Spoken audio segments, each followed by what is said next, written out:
نکاح کے سلسلے میں حدیث پاک میں اللہ کے رسول صلی اللہ علیہ وسلم نے فرمایا، چونکہ یہ انسانی فطرت ہے، اگر وقت پر انجام نہ دی جائے تو آگے چل کر اس کے بڑے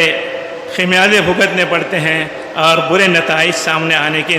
امکانات ہوتے ہیں۔ خطبہ نکاح کے موقع پر آیت پڑھی، حدیث پڑھی جاتی ہے جس میں اللہ کے رسول صلی اللہ علیہ وسلم فرماتے ہیں، نوجوانوں کو بالخصوص مخاطب کرتے ہوئے، یا معاشر الشباب من استطاع منکم الباءۃ فلیتزوج، نوجوانوں کو خطاب کرتے ہوئے کہا گیا جس کے اندر شادی کی سکت ہے، یعنی جسمانی قوت اور طاقت بھی ہے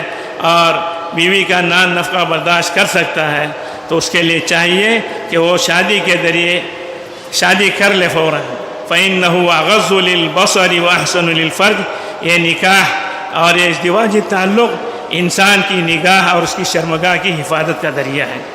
یہ آنکھ بظاہر معمولی سی لگتی ہے، کہیں اپنی در پڑ جاتی ہے تو پھر یہ آنکھیں اسی کے نظر سے بہت سارے فتنے وجود میں آتے ہیں۔ تو نکاح کے ذریعے انسان جب اپنی عزت کو محفوظ کر لیتا ہے تو پھر اس کی نگاہیں غلط طریقے پر اور غلط عورتوں پر نہیں اٹھتی،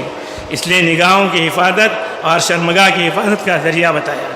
اور اگر کسی کے اندر سکت اور طاقت ہے نکاح کی، جسمانی قوت ہے، لیکن اخراجات یا اس کے پاس کچھ ہی نہیں دینے کے لیے، تو ایسے شخص کے لیے کہا گیا وہ روزوں کے ذریعے اپنی قوت شہوانیہ کو کمزور کرے۔ آدمی کبھی یہ سوچ کر کہ شادی کے اتنے بڑے لوازمات اور اخراجات ہیں اس کے لیے پس و پیش کرتا ہے، حالانکہ اسلام میں شادی کے لیے کوئی بڑا بوجھ نہیں ڈالا گیا۔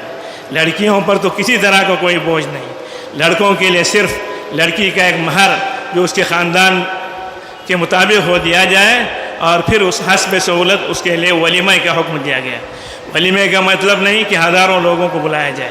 اپنی طاقت جتنی ہے اسی اعتبار سے 2-4 آدمیوں کو، 8-10 آدمیوں کو، محلے کے لوگوں کو یا اپنے رشتہ داروں کو بلا کر بھی ولیمہ ہو سکتا ہے۔